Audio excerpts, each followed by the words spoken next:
Florian Varin, de son vrai nom Florian Courtet-Prime, voit le jour en 1991 à Dinard, en Bretagne. Dès son plus jeune âge, sa vie familiale est instable. Ses parents se séparent très tôt. Le père est absent, la mère dépassée. Il grandit avec un sentiment de rejet et de manque d'autorité. Dans son entourage, on le décrit comme un enfant sensible, mais aussi menteur, manipulateur, toujours à la recherche d'attention. À l'adolescence, son comportement inquiète déjà. En 2007, à seulement 16 ans, il commet une première agression grave, qui ne sera jugée que bien plus tard, en 2023. C'est la première trace connue d'une dérive qui va bientôt prendre une ampleur terrifiante. Gyrophare, le début d'un itinérant dangereux. À partir de décembre 2011, Florian Varin se transforme en prédateur itinérant. Sans domicile fixe, il voyage en train, en stop ou à pied, se faisant passer pour un routard. C'est ce mode de vie qui lui vaudra son surnom, le routard du viol. Ses déplacements couvrent une large partie du territoire français. Décembre 2011 Rennes, Ille-et-Vilaine, première agression connue. Début 2012 Niort, Deux-Sèvres. Printemps 2012 Le Mans, Sarthe. Été 2012 La Rochelle, Charente-Maritime. 2012 Plumelec, Morbihan. Chaque fois, le même schéma, un garçon poli, avenant, qui inspire confiance. Mais une fois isolé avec sa victime, il se transforme brutalement.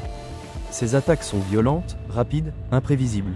Goutte de sang Toulouse, novembre 2012, le crime de trop. Le 17 novembre 2012, à Toulouse, Florian Varin rencontre Marie, une étudiante de 25 ans. L'approche est banale, presque banale. Mais la suite est d'une brutalité inouïe. Après l'avoir frappée, il la croit morte et l'abandonne dans un conteneur à ordures. Mais Marie survit. Elle réussit à s'extirper et à prévenir les secours. Son courage permet à la police de recueillir un témoignage décisif, décrivant précisément son agresseur. Ce jour-là, Florian Varin franchit une limite. Il n'a pas seulement agressé. Il a failli tuer. Aux yeux des enquêteurs, il est désormais considéré comme un criminel prêt à basculer dans le meurtre. Loupe l'enquête. À la suite de l'agression de Toulouse, les enquêteurs recoupent les faits. Les victimes parlent toutes du même profil. Un jeune homme aux traits angéliques, capable de séduire, puis de se métamorphoser en prédateur. L'ADN retrouvé sur plusieurs scènes confirme son implication. L'affaire prend une dimension nationale. La presse commence à parler du « violeur à la gueule d'ange ». Moins d'un an après sa première agression recensée, Florian Varin est interpellé. La traque est terminée, balance à poil et procès.